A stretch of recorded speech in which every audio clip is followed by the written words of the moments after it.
هلا هلا، عاملين ايه يا بنات؟ وحشتوني قوي قوي. ان شاء الله تكونوا في احسن حال. النهارده عندنا فلوج، اكيد طبعا باين عشان حطيت ميك اب، يبقى ده فرح.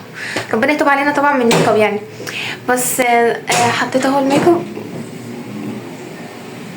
وده ممكن تقفل الباب على ماما.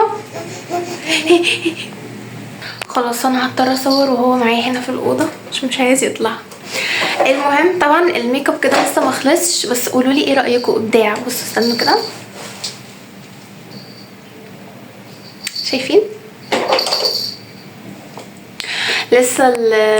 لسه الروج ولسه الرموش. المهم انا مش عارفه انا بص هنا ليه، متعوده ببص هنا، ما علينا. فانا اصلا كده متاخره، صاحيه من بدري جدا على اساس ان انا هاخد راحتي بقى في التصوير واجهز براحتي على الاخر. الله، الحمد لله خلاص بديت ورا طلعته. ما علينا، نرجع بقى تاني يا جماعه. مش فاكره كنت بقول لكم ايه. انا صاحيه من بدري يعني، وكنت المفروض ان انا عشان اخد راحتي في التصوير واخد راحتي في ان انا اجهز وكل ده بلا بلا بلا. المهم في الاخر برضو بتزنق نفس كل مره، يعني انا كل مره كده ما بتعلمش، معرفش فيه ايه. بس فقلت بقى اما اجي كده الحق اخد معاكم اي لقطه كده. بجد معجبه قوي بالميك اب ما شاء الله. ربنا يتوب علينا والله يا جماعه، حرام بجد حرام بجد، بس ان شاء الله ربنا يتوب علينا. دلوقتي انا حاطه الرموش، استنوا هوريها لكم اهي. الرموش حطاها هنا عشان تتغسل، حطاها في ميسلر ووتر وميه سخنه، غليت ميه يعني وحطيت كده بق صغير. والمفروض بقى ان انا بسرعه هروح انضفها وعلشان البسها.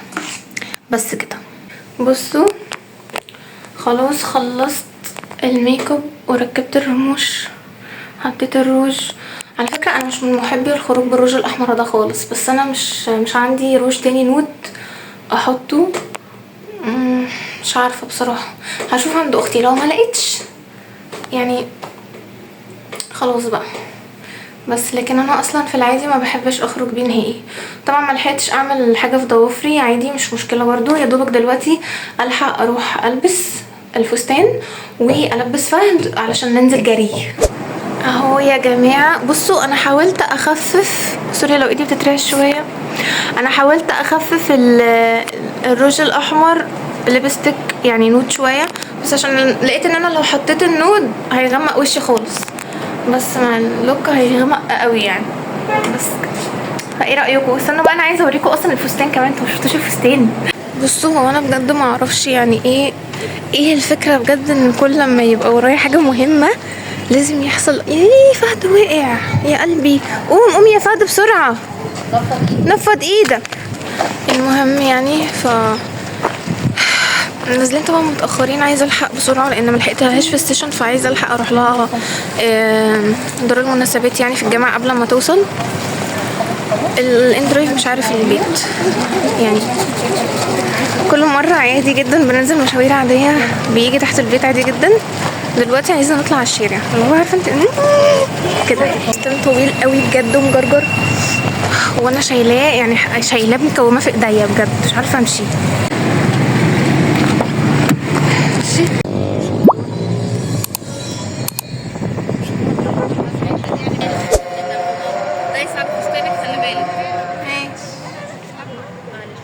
متخافيش، ما جبتكيش.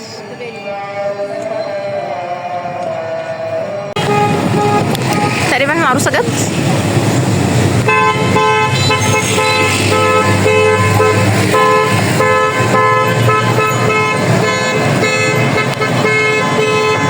ما شاء الله بجد الاجواء مبهجه ما شاء الله.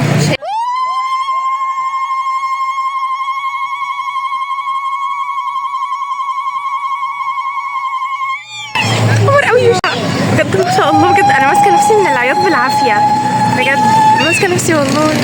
عارفين صاحبتي دي من ايام واحنا في كيجي، انتوا متخيلين؟ ما شاء الله اللهم بارك. مش عارفه اجيبها.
ايه، اخيرا رجعت البيت الحمد لله. وهمسح الميك اب معاكم علشان نقعد ندردش شويه كده مع بعض. هستخدم الماسلر ووتر دي بتاعت نوت، و ال كليننج بادز بتاعت وايت. المهم كنت عايزه اقول لكم ايه بقى، استنى لما افتكر. عايزه بقى احكي لكم على حاجات كتير كده ونقعد ندردش مع بعض. انا صاحبتي دي يا جماعه زي ما قلت لكم معايا من ايام المدرسه، من كيجي، وقربنا لبعض اكتر من اول اولى اعدادي، عشان انا اصلا كنت في الفتره بتاعت ابتدائي ديت كنت طلعت كده حوالي 4 سنين بره يعني المدرسه اللي احنا كنا فيها، وبعدين رجعت لها تاني. بحط الاول القطنه كده وافضل احرك فيها شويه علشان الرموش تتفك. الرموش هي الحاجه الوحيده اللي كنت حاسه ان انا عايزاها تكون اهدى شويه، بس كله قال لي ان هي لذيذه وجميله يعني ولايقه قوي على الميك اب لوك. بس انا نسيت اركب المايك. استنوا يا جماعه اركبه واجيلكم. استنوا، طب هشيل العين دي الاول وبعدين اركبه واجيلكم. لسه ما نزلتش، خدت بنيه في وشي. استنى، خلاص ركبت المايك. اتمنى يكون الصوت كده اوضح. زي ما قلت لكم كده، دي صاحبتي من ايام المدرسه، والحمد لله انه ربنا كده كرمها، ويا رب يسعدها يا رب ويهنيها. عماله اقول ايه كتير قوي عشان انا اصلا نسي انا عايزه اكلمكم في ايه، مع اني بره الكاميرا ببقى عارفه انا عايزه اقول ايه. على فكره يا جماعه، الرموش دي خلاص انا مش هينفع استخدمها تاني. انا اصلا ركبتها بالعافيه، يعني بالعافيه لصمتها، فاهمين؟ لان ده تقريبا كان تالت استخدام ليها. هي عماله تقع حرفيا، يعني انا في العادي ما باخدش كل الوقت ده عشان بس الرموش تتشال. هي اتشالت الحمد لله. فهي اصلا خلاص بصوا مش مستحمله يا عيني. والشعر بقى بتاعها كله طلع هنا، بصوا. انا اسفه بجد على المنظر. المهم انا بحب صاحبتي دي قوي، ربنا يديم المحبه اللي بينا. بجد كان نفسي اكون معاها من اول السيشن الصبح، وانا فعلا كنت عامله حسابي اصلا على كده. بس امبارح بالليل متاخر اكتشفت ان انا مش هعرف اكون معاها من الصبح للاسف، يعني كان غصب عني. فاتمنى ان هي ما تكونش اتضايقت وزعلت من حاجه زي ديت، لان انا برضو معرفتش اكون معاها في الزفه. anyway كل ده كان غصب عني والله. انا مش من النوع اللي هو بيحب يأثر يعني مع حد، خصوصا ان هو بيكون بيحبه قوي وكده، بس الظروف اجبرتني. عايزه اقول لكم يا جماعه ان الفرح بتاعها بسم الله ما شاء الله ما شاء الله اللهم بارك كان هادي وكان جميل، وكانت الفكره بتاعته اصلا لطيفه. بصوا بقى، دي اخدت معايا. بصوا انا اصلا والله شايفين عامله ازاي اصلا. انا دي استنى اهي، شفتوا بقى عامله ازاي. انا دي بجد عايزه اقول لكم لصمتها تلصيم كده عشان بس اعرف البسها، لان هي دي بقول لكم اخف رموش عندي، وانا اصلا كنت عايزه كمان حاجه اخف من دي. المهم بقى بسم الله ما شاء الله الفرح بتاعها جميل قوي. انا عايزه اقول لكم انه واو، بصوا تحسوا عيني بقت قرعه فجاه. المهم يا جماعه، مش عارفه قلت كام مره، المهم عدوا لي واكتبوا لي في الكومنتس اوكي. الستايل بتاع الفرح بتاعها بالنسبه لي يعتبر جديد عليا. انا حضرت قبل كده افراح اللي هي بتبقى فيها اشهار بس، حضرت قبل كده فرح من قريب كان كده وكان اشهار، وكان بجد يا جماعه انا حسيت ان انا مرتاحه نفسيا قوي للفكره دي. يعني فكره لذيذه مريحه نفسيا وهاديه ما شاء الله اللهم بارك.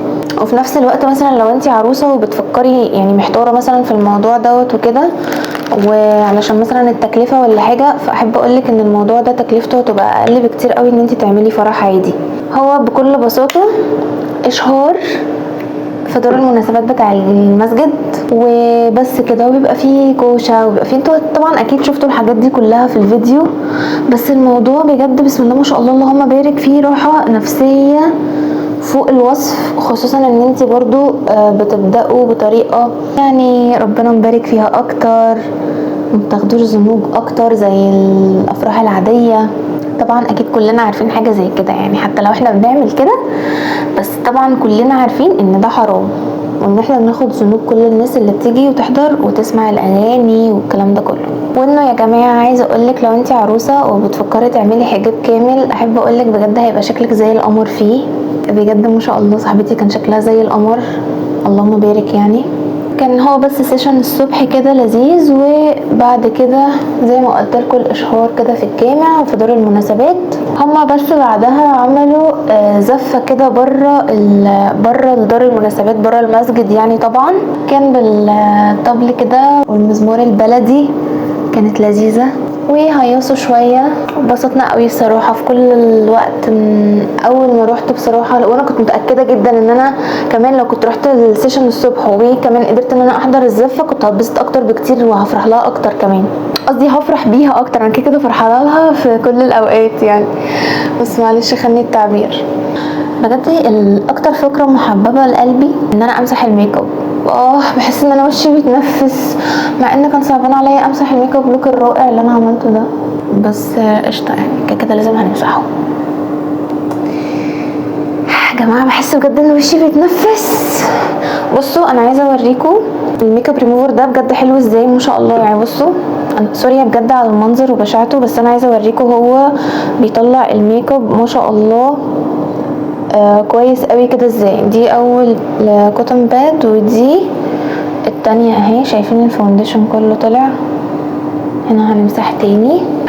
يو جايز عايزه اقول لكم على حاجه كمان. عارفين كده اللحظه اللي هي بتاعه الاشهار بقى والكلام الجميل اللي بيتقال من المأذونه او من المأذون يعني، ولو انتوا كمان حابين تقولوا كلمه لبعض، هما ما شاء الله عملوا كده بجد، كان لذيذ قوي. كانت كل الفايبز كانت جميله قوي ما شاء الله.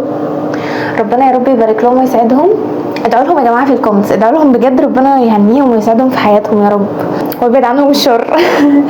الفايبز بقى بتاعت الاشهار نفسها او كتب الكتاب عموما بتقشعرني قوي من جوه. مين فيكم يا جماعه بجد لما بيحضر كتب كتاب كده بيقشعر كده وعينه كده بتدمع، واللي هو خلاص دموعه بتنزل وبيبقى بيعيط من الفرحه وكده؟ انا يا جماعه من الناس دي، انا من الناس دي قوي بجد، وكنت جسمي بيقشعر كده وعيني كده، ومسكت دموعي بالعافيه بس عشان الميك اب ما يسيحش ويبوظ معايا. بس بجد عينيا كانت مدمعه قوي وكنت مبسوطه قوي، وجسمي كان عمال يقشعر جدا من كتر يعني هول اللحظه وما شاء الله جمالها يعني، فاهمني؟ ألذ حاجه بقى ان انا مثلا يوم كاتب كتابي كنت فاكره ان انا جسمي بقى هيقشعر برضو كده.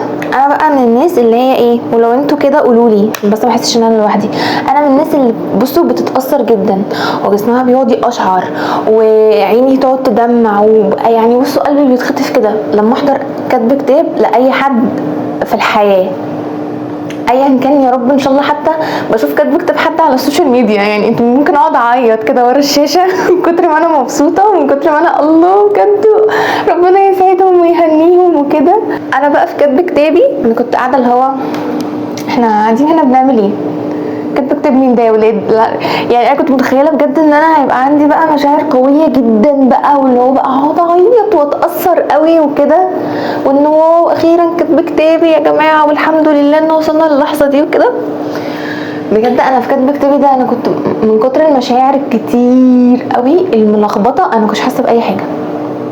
عارفين الاحساس ده بجد يا جماعه؟ لو حد كده يقول لي في الكومنتس عشان انا يعني كنت هتشل من نفسي يوميها بجد.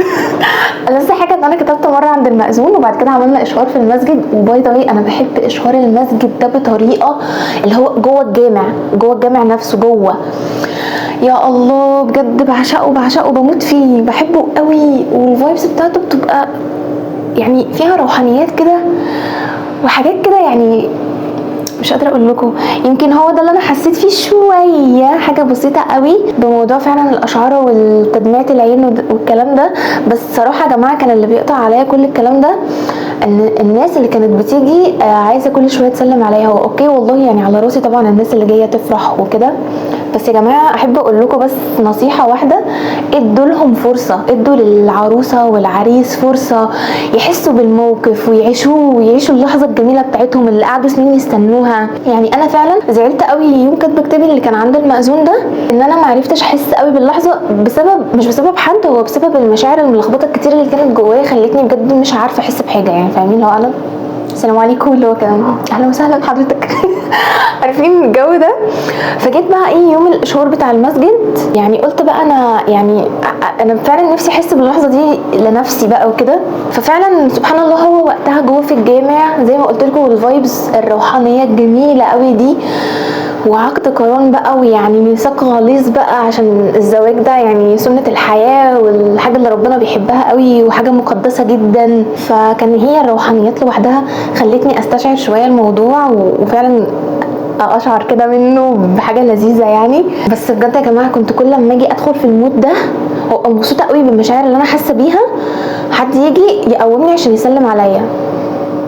جماعة بجد يعني ما علينا، يعني شكرا يا جماعه والله برضو كل الناس اللي حضرت وفرحت لي يعني في الوقت بتاعي. بس انا بقول للباقي يعني اللي لسه مثلا عندكم افراح هتحضروا لحد او الكلام ده كله، جماعه بجد سيبوهم في اللحظات دي يعيشوا اللحظه بتاعتهم، وبعد كده عادي هم مش هيطيروا. يعني كل الناس موجوده والعريس والعروسه موجودين وهتسلموا عليهم وهتقولوا لهم وهيشوفوكم ان انتوا جيتوا تفرحوا معاهم وكل حاجه.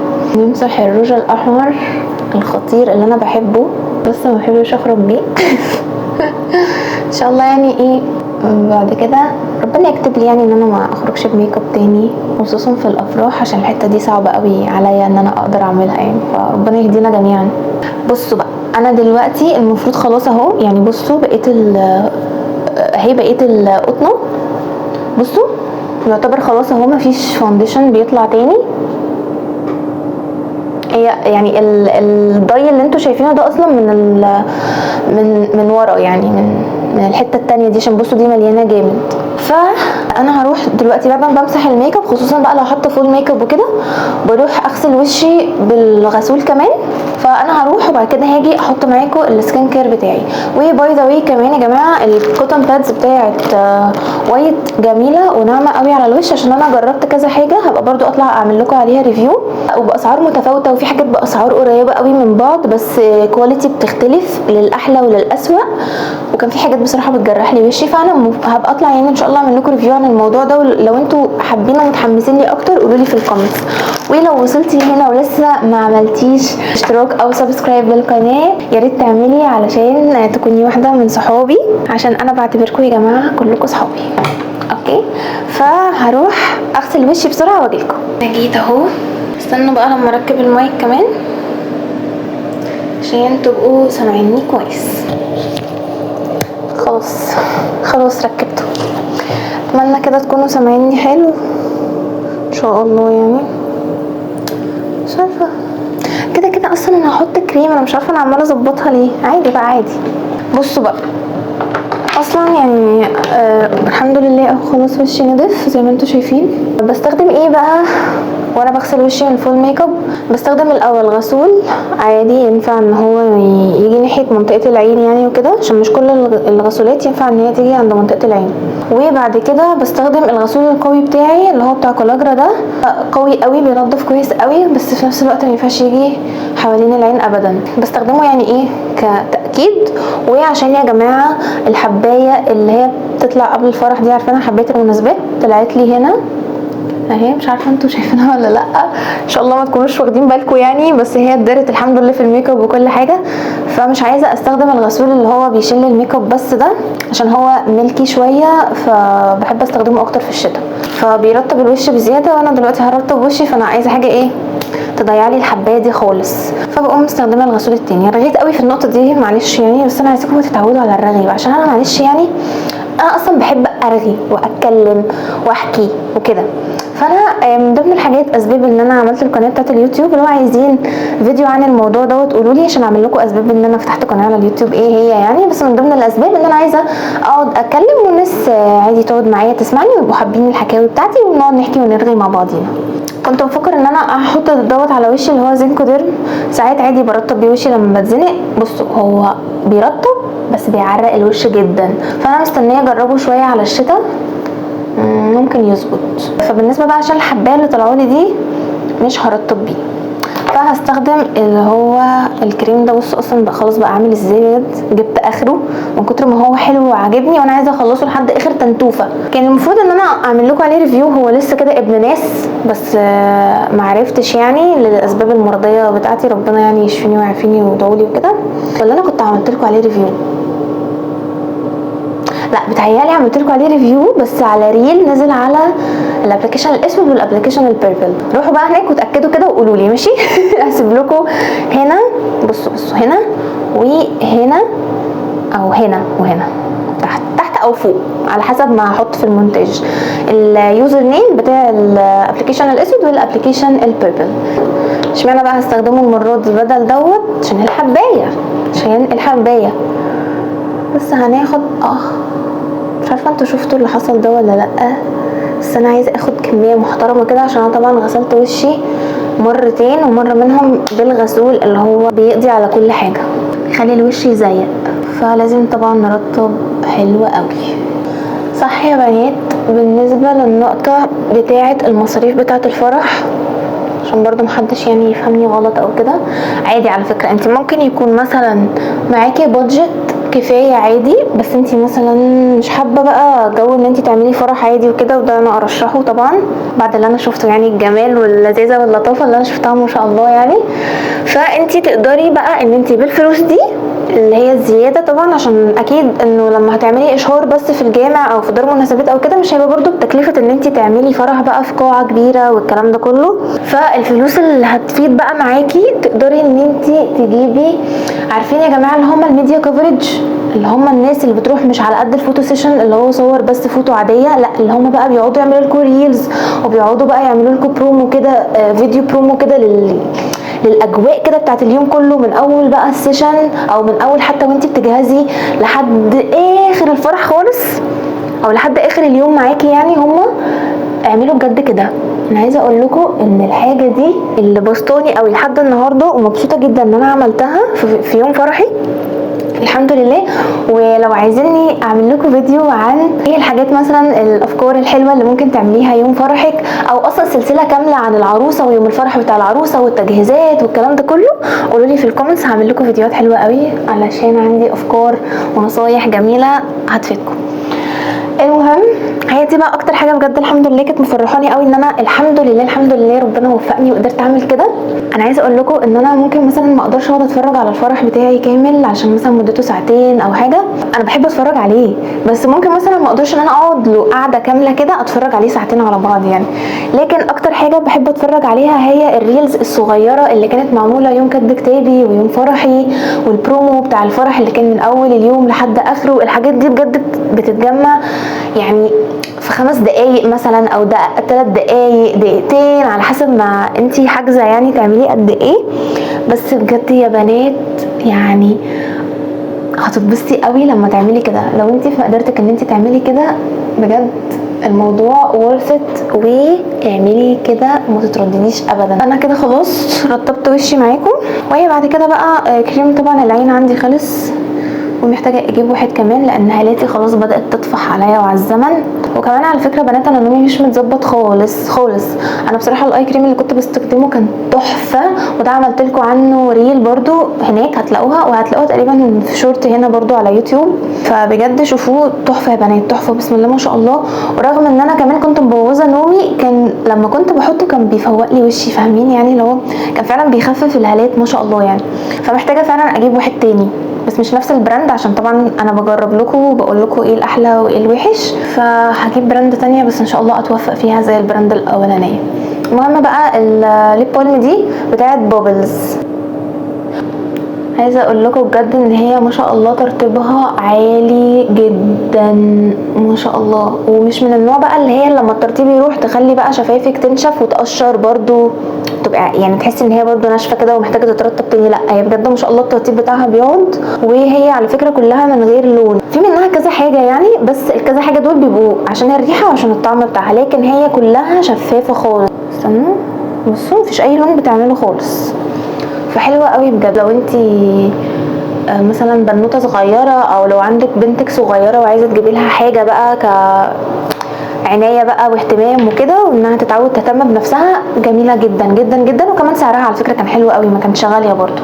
ويا جماعه لو عايزيني برده اعمل لكم فيديوز عن روتين العنايه بتاع المراهقات بقى، وسلسله بقى عن روتين العنايه الكامل بقى المراهقات، فقولوا لي وانا هعمله لكم على طول ان شاء الله يعني. بس دوري يعني ايه اقدر ان انا اصور بقى ومنتج وكده، عشان انا بالنسبه لي البروسيس بتاعه الفيديو بغض النظر عن التصوير هي بجد اللي متعبه قوي، فادعوا لي يعني ان شاء الله اتحسن بقى عشان اقدر اصور براحتي زي ما انتم عارفين.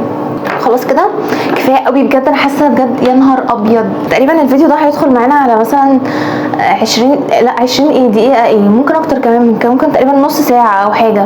وانا بصراحه مش عارفه انتوا بتحبوا الفيديوز القصيره ولا الطويله، فقولوا لي برده في الكومنتس بتحبوها ولا لا، عشان ابقى عارفه ايه اظبط لكم الدنيا على قد اللي بتحبوه يعني. ولحد هنا هيكون كده كفايه بجد كفايه عليكم. طبعا ما تنسوش تدعوا لبابا وامواتنا جميعا واموات المسلمين بالرحمه والمغفره، وما تنسوش تعملوا سبسكرايب للقناه ولايك وشير للفيديو دوت لو عجبكم، وكومنت حلو زيكم. ان شاء الله اشوفكم تاني في فيديو جديد. باي باي.